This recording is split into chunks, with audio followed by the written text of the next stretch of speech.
falar sobre o lançamento do livro Receitas Sem Nestlé. É isso mesmo, Receitas Sem Nestlé, uma publicação de O Joio e o Trigo. Para quem não conhece, O Joio e o Trigo, eles se apresentam da seguinte forma: não é um site sobre como comer bem ou mal, nem sobre dietas da moda, tampouco, eles dizem, queremos repercutir a última pesquisa provando que o alimento X provoca o efeito Y em nosso organismo, e menos ainda difundir ingredientes milagrosos. Esse é um projeto sobre comer como ato político, com profundas implicações sociais, econômicas e ambientais. O Joio e o Trigo, jornalismo investigativo sobre alimentação, saúde e poder.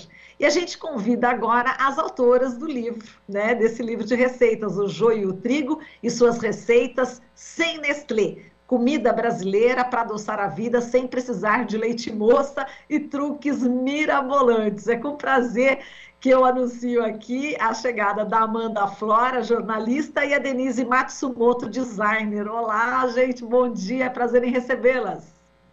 Bom dia, Marilu. Bom dia a todos e todas. Bom dia. Bom, eu vou jogando aqui, né, na conversa as perguntas, e aí vocês decidem aí, hein, quem que vai agarrar a pergunta. Mas vamos lá. Quem é que vai poder falar para mim aqui? Que ideia interessante, hein, essa da elaboração desse livro. Como é que foi todo esse processo de criação e de enfrentamento, né, à indústria alimentícia com a poderosa Nestlé? Quem é que pode falar? Bom, eu posso falar um pouco de como a ideia começou. Na verdade, assim, acho que a ideia inicial ela veio a partir, mais especificamente, de um episódio do podcast que chama Moça da Lata, né, que fala um pouco sobre como a nossa doçaria, que a gente diz que é a brasileira, foi sequestrada pela Nestlé. Então, assim, todos esses doces que a gente considera assim, super tradicionais brasileiros, como manjar, pudim, todos brigadeiro, beijinho, todos levam no preparo a caixinha, né, ou a latinha. Então, veio um pouco dessa ideia. E aí eu estava lembrando ontem também que durante o processo, o João Pérez, que é um dos editores e fundadores, ele comentou sobre uma receita de beijinho que ele tinha ouvido falar que não ia leite condensado. E a gente ficou nessa de, nossa, que receita é essa, né? Nunca tinha visto um beijinho mesmo sem leite condensado. E aí a coisa foi desenvolvendo para fazer mesmo essa chamada pública, né? Para que nossos leitores compartilhassem nas redes as suas receitas. Então, assim, resgatar em cadernos antigos e livros de receitas. E aí, a partir desse retorno, a gente teve a ideia de realmente materializar num livro e entregar de volta para todas as pessoas, para que elas pudessem, enfim, compartilhar e fazer, enfim, dar continuidade.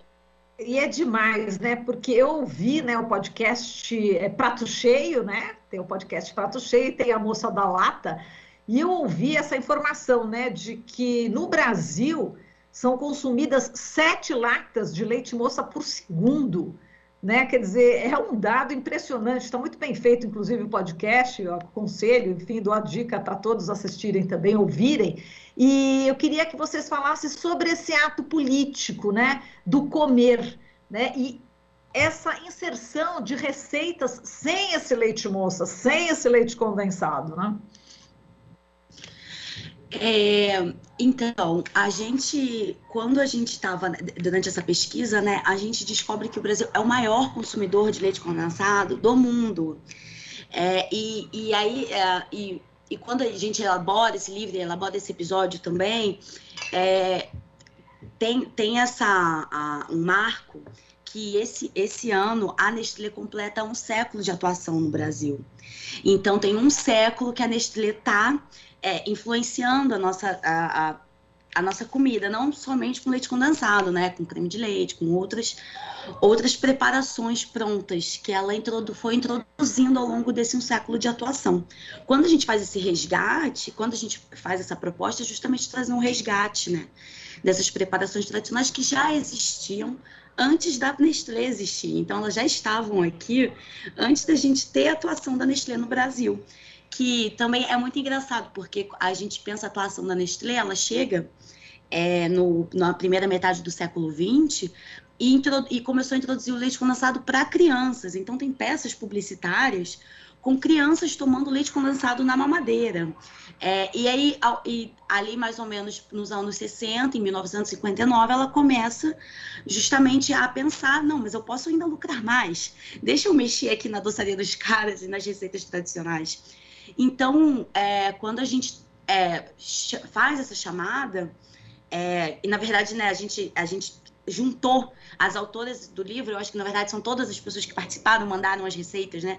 A gente na verdade fez o processo de juntar e botar tudo junto para justamente resgatar o que estava escondido nesses cadernos e ficar, né, nos cadernos tradicionais de família que estavam escondidos em gavetas, nas memórias das pessoas,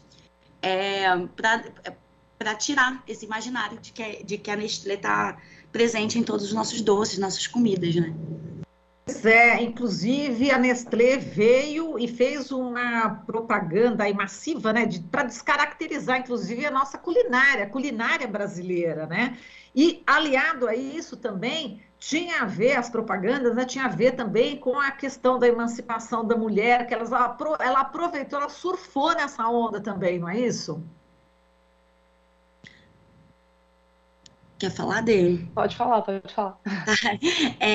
Bom, exatamente. Eu acho que não só a Nestlé, mas como muitas corporações dos ultraprocessados surfam nessa onda, né? De que a comida pronta, a comida industrializada, ela vem justamente para a emancipação da mulher. Ou seja, mulher, tome aqui a sua emancipação, vá trabalhar, já que você não precisa mais estar dentro da cozinha, né? Então, essa é um grande mito, na verdade, dos ultraprocessados, essa emancipação feminina, que eles conseguiram surfar bem na onda e penso que surfam até hoje, né? Olha, vou confessar, eu nasci nos anos 60 e eu fui uma dessas bebês que tomou leite moça. E a minha mãe contava, não, porque não tinha muito leite, já tinha nascido meu irmão e tal, e tinha aquela propaganda toda, e ela falou que dava porque era propaganda e todos davam e tal. Quer dizer, imagina, né, para um bebê tomar aquela quantidade de açúcar, né, que existe no leite moça, os malefícios, e aí a gente fala sobre a questão da obesidade infantil, né? E sobre a obesidade de uma forma para todas as idades, né? Todas as consequências que isso trouxe, né? Para milhares de pessoas. Então, esse livro de receitas, que aliás está lindo, maravilhoso, com ilustrações maravilhosas, né?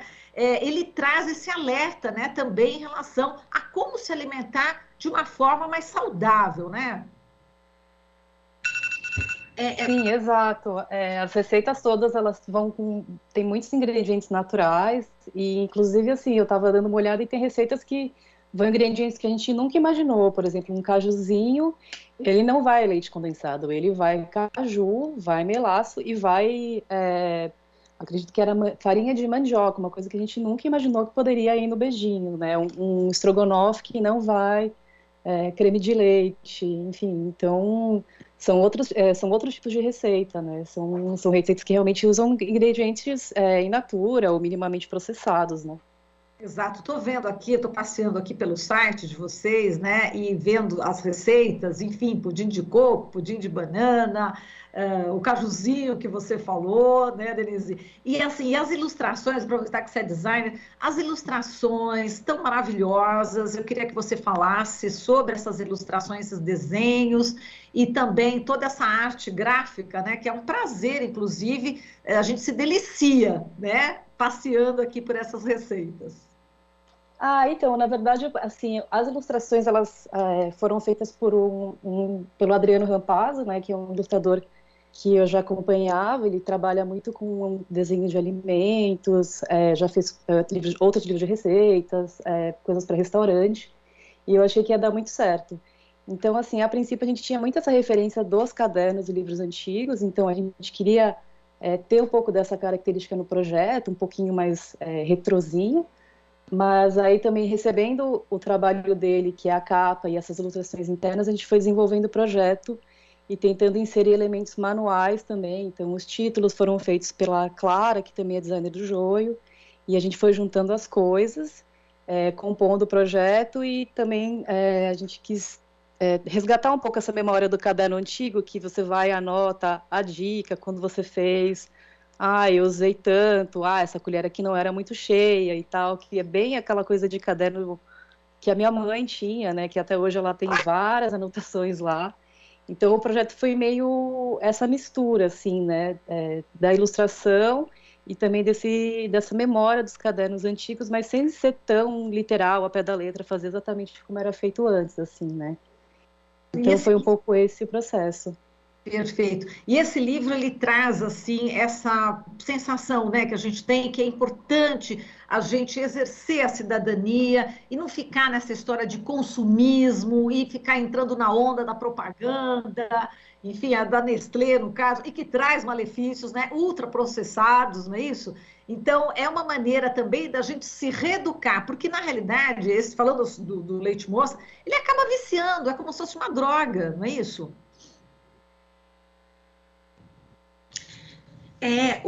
Na verdade, a quantidades enormes de açúcar, né? A gente tem. Já existe algumas pesquisas que falam dos malefícios dos ultraprocessados, então, e o leite condensado é um ultraprocessado, e foi interessante isso que você falou, Marilu, que você foi uma criança que tomou o leite condensado, né? E que era muita propaganda, mas é justamente isso, né? Muitas corporações, elas trazem a desculpa de que ela faz o produto e você ali faz a sua escolha, se você quer utilizar ou não. Mas, na verdade, não é bem assim, porque com a quantidade massiva de propaganda que a gente recebe por todos os lados, é um pouco difícil ficar. As nossas escolhas, elas não estão tão livres assim, né? Então, é justamente isso, é um alerta para mostrar que a gente não depende dessas corporações para fazer as nossas preparações tradicionais, a nossa comida. E justamente isso, essa reeducação para mostrar que a gente pode sim se divertir, é uma diversão, pode fazer comer bem, comer doce, comer gostoso, sem precisar de grandes corporações por trás disso, né? Agora eu queria perguntar as duas em relação à propaganda, né? Veja bem, eu tenho amigas, né, na mídia tradicional, e quando existe um assunto desses, por exemplo, ela fala, nossa, que interessante, receita sem Nestlé, mas você colocaria aí na emissora de TV que você trabalha? É impossível, porque, obviamente, tem aquela propaganda continua, né? Continua a propaganda massiva, né? Eu queria que vocês falassem sobre isso, né? O papel também dos meios de comunicação em não colocar exatamente a verdade, mas nesse sentido, né? A verdade científica, né? De que faz mal, não é isso? Conta pra gente.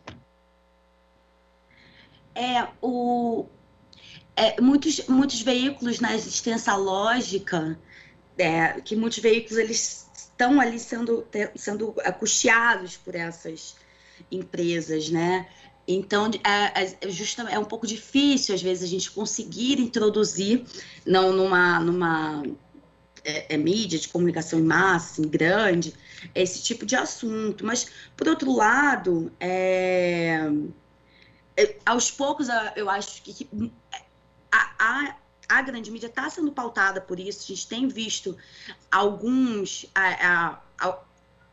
jornais, né, alguns especiais sobre esse assunto, ainda que não colocando as empresas como as vilãs, né? Então eles vão nesse lugar da maneiração, colocando dentro do indivíduo, né? Então, assim, um pouco desse discurso da mídia. Então, você é indivíduo que tem que ser uma pessoa controlada, não a grande empresa que está fazendo esse mal. Então, se tem essa preocupação, mas ainda o discurso um pouquinho solto, né? Não é um discurso solto.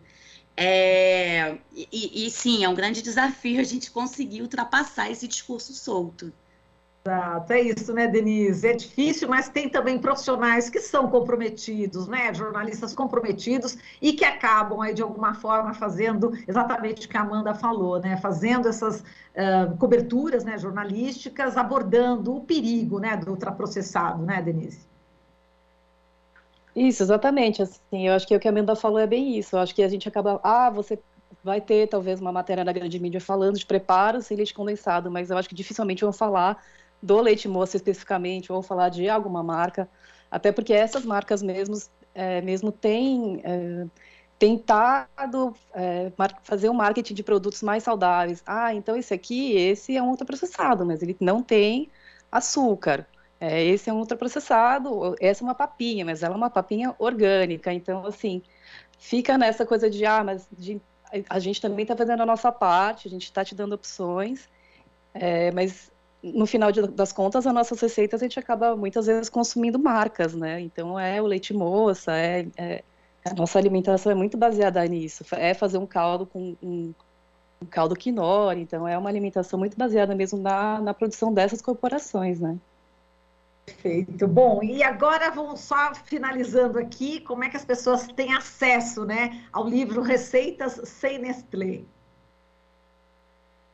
Bom, a gente disponibilizou o PDF para baixar gratuitamente, né? Então essa vantagem não ser impresso, ele pode rodar, pode ser mandado por Zap, no nosso site, que é o joiotrigo.com.br, que dá para acessar direto, dá para acessar também pelas redes sociais, todas têm esse link lá, e é só realmente entrar e baixar e distribuir, fazer as receitas, de repente nos mandar outras receitas para fazer um volume 2 desse livro, porque realmente está rodando muito, assim, a gente ficou muito contente com isso.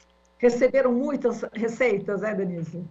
A Amanda que deve saber das receitas, não sei se a gente recebeu ainda alguma nova. Entendi, enfim, mas vocês aí fazendo todo esse trabalho de pesquisa, enfim, foi um trabalho bem interessante, viu? Eu quero parabenizar vocês e vamos ver se a gente consegue já fazer o volume 2, hein?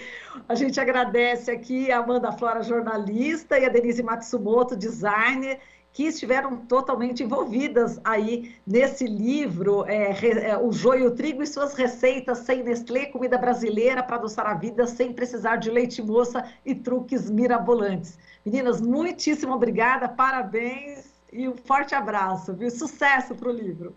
Obrigada, Marilu. Um beijo. Um beijo.